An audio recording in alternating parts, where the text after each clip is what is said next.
You've entered the archives of the forgotten. I'm Dr. Haunted. Tonight I'll show you what was never meant to be seen. Just remember, once you know the truth, you can't unsee it.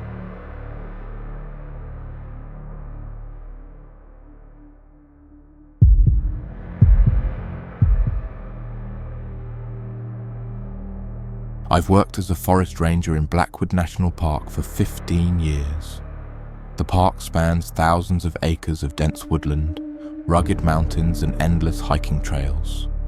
Most visitors stick to the marked paths, take their pictures, and leave without incident.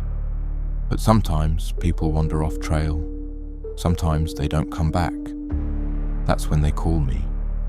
3 years ago, a family of 4 went missing during a camping trip. Father, mother, 2 young children. Their car was found at the Pinecrest trailhead, tent half assembled at campsite number 17. No signs of struggle, no blood, just abandonment. After 2 days of standard search procedures yielding nothing, my supervisor pulled me aside. "Try the hollow," she said quietly. "If anyone asks, you're checking the eastern ridge." The hollow wasn't on any park maps. It was a depression between 2 mountains, perpetually shrouded in mist regardless of weather. Rangers spoke of it in hushed tones. Officially, it was restricted due to unstable terrain. Unofficially, we all knew better. I set out at dawn. The closer I got to the hollow, the quieter the forest became. No birdsong, no insect buzz. Just silence and the crunch of my boots on fallen leaves. The temperature dropped suddenly as I descended into the mist. My radio emitted only static. The trees here grew oddly, trunks twisted, branches reaching downward instead of up toward the sky. In the center of the hollow stood a single massive oak tree. Ancient, its trunk wide enough that 5 people linking hands couldn't encircle it. At its base lay 4 backpacks, the missing family's gear. "Hello," I called, voice swallowed by the thick air. "Park Ranger, is anyone here?" A child's laugh echoed from somewhere behind the great oak. I circled the tree slowly, hand on my sidearm. There was no one there. But carved into the bark, fresh enough that sap still oozed from the cuts, were 4 sets of initials, matching the missing family. That's when I noticed the whispering. It seemed to come from inside the tree itself. Dozens, perhaps hundreds of voices overlapping in sibilant conversation. I couldn't make out words, just the unmistakable cadence of human speech. Something compelled me to press my ear against the bark. "So happy here. Join us. Never hungry, never cold. Come inside." I recognized the voice of a young child, then a man, then countless others. Some speaking in languages I didn't understand, some in English so archaic it barely registered as such. A small handprint appeared in the bark beside my face, pressed outward as if something inside was trying to reach through.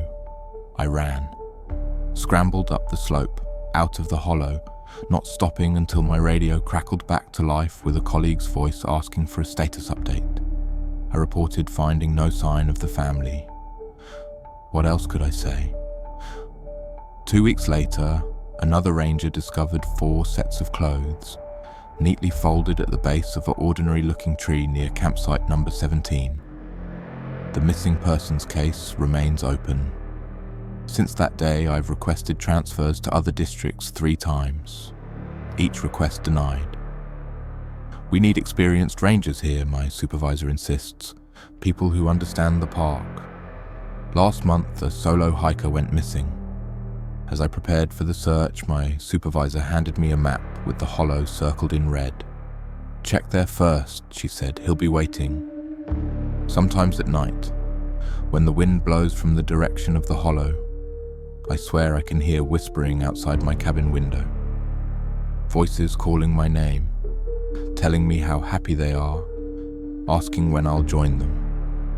And sometimes, just before dawn, I find myself sleepwalking toward the trail that leads to the hollow.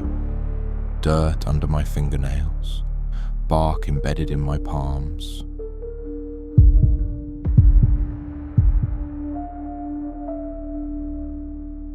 I restore old houses for a living. Historic properties with character, as realtors like to say. After 20 years in the business, I've seen it all. Rot-eaten foundations, colonies of bats, even the occasional grave marker buried beneath floorboards. Old houses have secrets. It's part of their charm. But nothing prepared me for the Blackwell estate. Built in 1887 by railroad tycoon Edmund Blackwell, the mansion had stood abandoned for decades before a tech millionaire bought it for renovation. My company won the contract. The house was a disaster, water damage, structural issues, vandalism. But it was the basement that concerned me most. Unlike the ornate Victorian architecture above, the basement featured rough stone walls and a dirt floor, unusual for a house of that pedigree.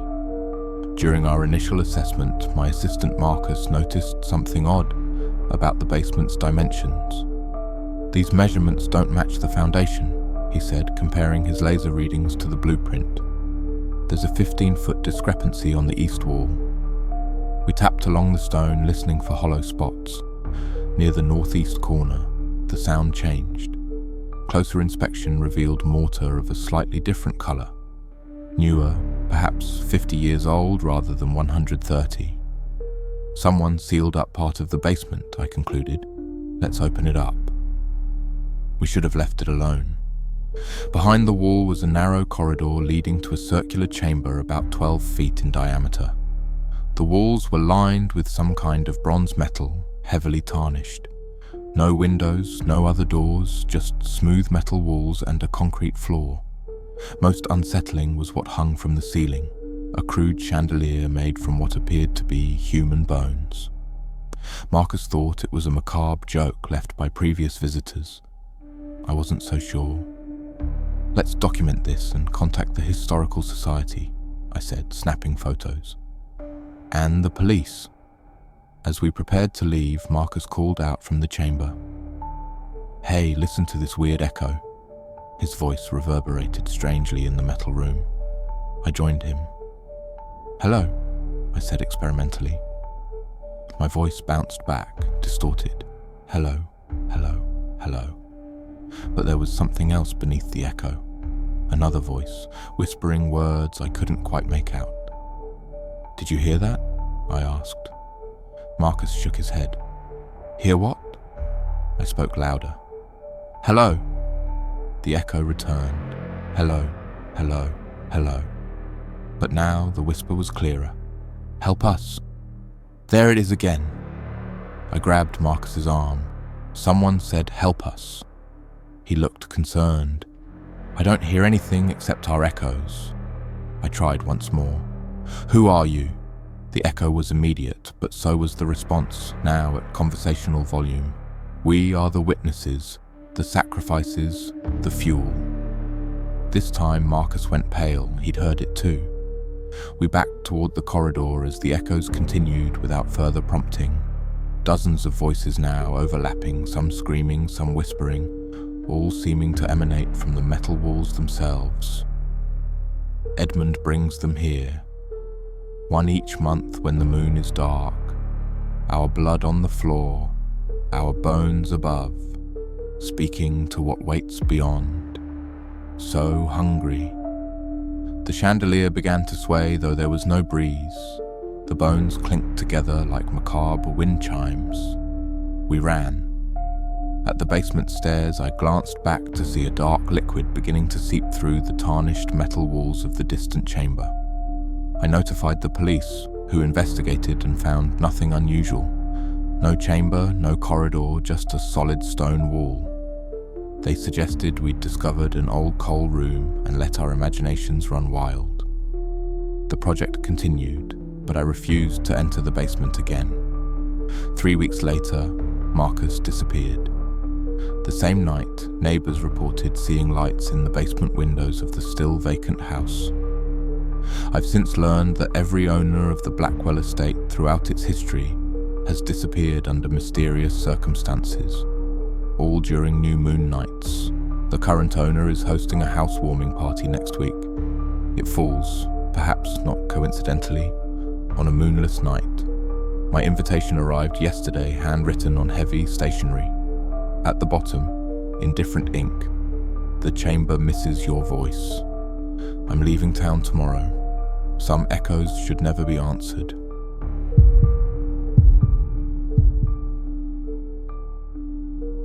I work IT support for Meridian Heights, an upscale retirement community. Most of my job involves helping residents connect printers or explaining how to video chat with grandchildren. Nothing exciting. Until Mrs. Eleanor Patterson in apartment 417 complained about her television. "It keeps changing to a channel that doesn't exist," she explained over the phone. "Just static and strange noises. I can't sleep with it turning on at all hours." I figured it was typical. Elderly resident accidentally hitting wrong buttons on the remote, or perhaps a power surge affecting the TV's memory settings. I promised to stop by that afternoon. Mrs. Patterson was a pleasant woman in her 80s, immaculately dressed, her apartment filled with antiques and family photographs. The television in question was a modern flat screen, barely 6 months old. "It happened again last night," she said, offering me tea. 3:17 in the morning, precisely. The TV turns itself on, switches to channel 13, and there's nothing but static. Sometimes I think I hear voices. I checked the TV's settings, finding nothing unusual. The cable package didn't even have a channel 13. It jumped from 12 to 14. "Perhaps it's just a power fluctuation," I suggested. "I'll leave this monitoring device overnight to record any electrical issues." That should have been the end of it, a simple explanation for an elderly woman's confusion. But at precisely 3:17 a.m. my phone rang. It was Mrs. Patterson, voice shaking. "It's happening now," she whispered. "But it's worse. Please come." Something in her voice convinced me this wasn't confusion or loneliness. I drove back to Meridian Heights using my master key to enter the building. The hallway outside apartment 417 was unnaturally cold. From beneath the door came the flickering blue light of a television screen. Mrs. Patterson opened at my first knock, looking terrified. "It won't turn off," she said. "And look, it's showing my Howard." In the living room, the TV displayed what appeared to be surveillance footage of a hospital room. An elderly man lay in the bed, connected to various monitors. "That's my husband," Mrs. Patterson explained. "He passed 3 years ago. That's exactly how he looked in hospice." Indeed, the monitoring device I'd left showed no electrical anomalies, but confirmed the TV had activated itself at exactly 3:17 a.m. "Has this happened before?" I asked, seeing specific images in the static. She nodded slowly. "Last week it showed my childhood home. The week before, my sister who died in 1995. Her voice dropped. "It's working backward through my life." I tried turning off the TV. The power button did nothing. I unplugged it from the wall. The image remained. The scene on the screen changed. Now it showed a younger Mrs. Patterson, perhaps in her 60s, sitting at a bedside. The camera panned to reveal a young woman in the bed, bruised and connected to life support. "My daughter," Mrs. Patterson whispered. "Car accident, 1989. She was in a coma for 6 days before." She couldn't finish. I felt a profound wrongness in the room. The air seemed to thicken, making breathing difficult. The temperature continued to drop. The TV emitted a burst of static, then showed new footage. Mrs. Patterson in her 40s arguing with a teenage girl. The girl stormed out, slamming a door. Mrs. Patterson collapsed in tears. "Their last conversation," came a voice. Not from Mrs. Patterson beside me, but from the TV itself. The real Mrs. Patterson gripped my arm. "We have to leave," she said urgently. "It's almost to the part I can't bear to see again." As we moved toward the door, the TV screen filled with static, then showed a new image. A young Mrs. Patterson holding something wrapped in a blood-stained blanket, terror on her face. She looked directly at the camera, mouth forming the words, "No one can know." I hurried Mrs. Patterson into the hallway. Through the closing door, I glimpsed the screen changing again, showing my face, staring at the TV from a perspective behind me that couldn't possibly exist. Mrs. Patterson moved out the next day. The new resident reported no issues with the television, but sometimes, in my own apartment, my TV turns itself on at 3:17 a.m. So far it's just static. But I've started seeing shapes in the snow, and last night I swear I heard my name. I've applied for jobs in different cities. Until then, I unplug my TV before sleeping. Some channels aren't meant to be viewed.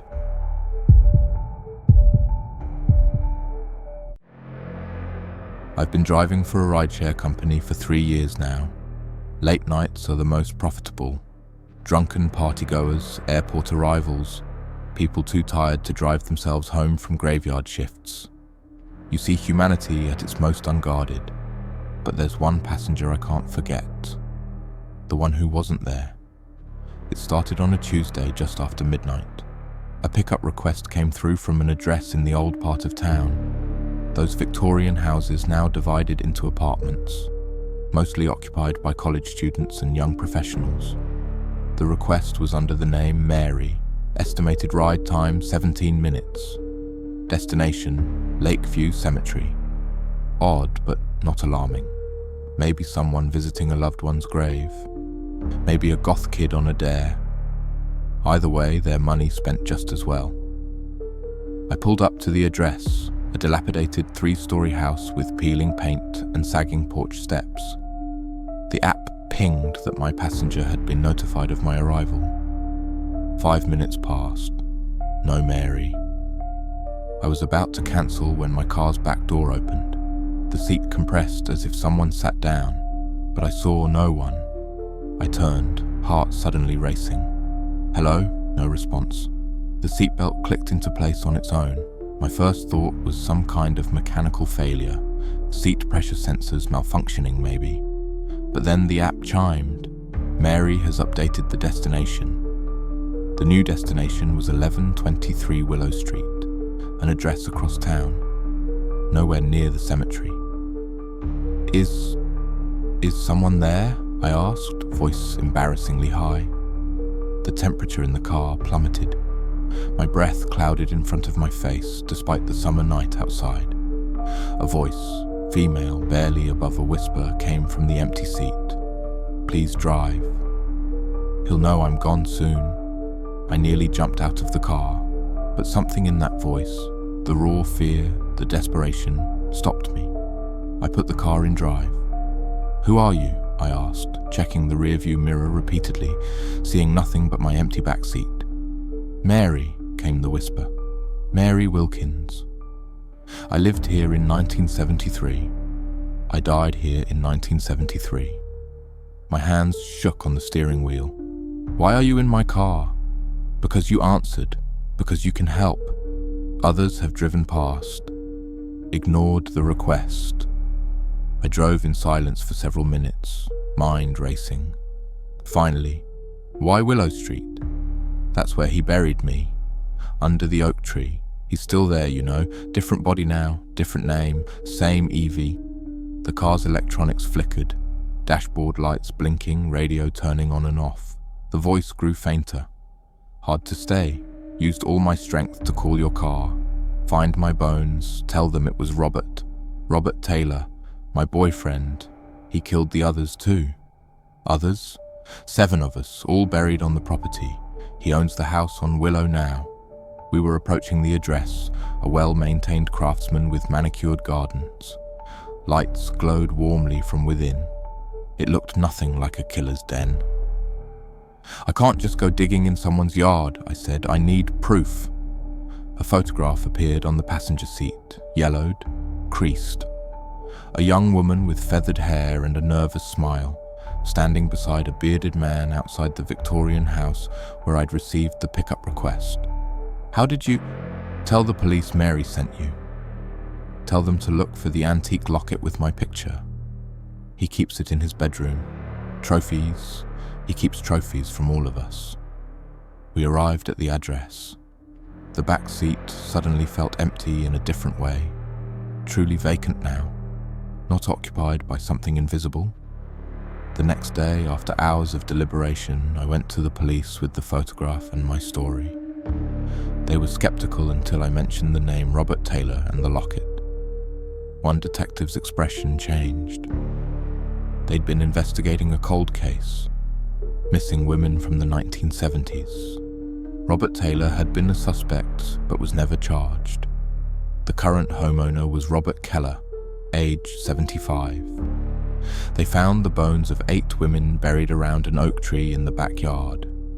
They found a collection of jewelry in a hidden compartment beneath the floorboards, including a tarnished locket containing a familiar face from the photograph. I don't drive nights anymore, but sometimes when I pass the old Victorian house, my rideshare app chimes with a request. I never accept. Some passengers are better left where they are. That concludes tonight's case. But the shadows don't sleep. I'm Dr. Haunted. Until next time, keep your doors locked, your lights low, and your nightmares closer.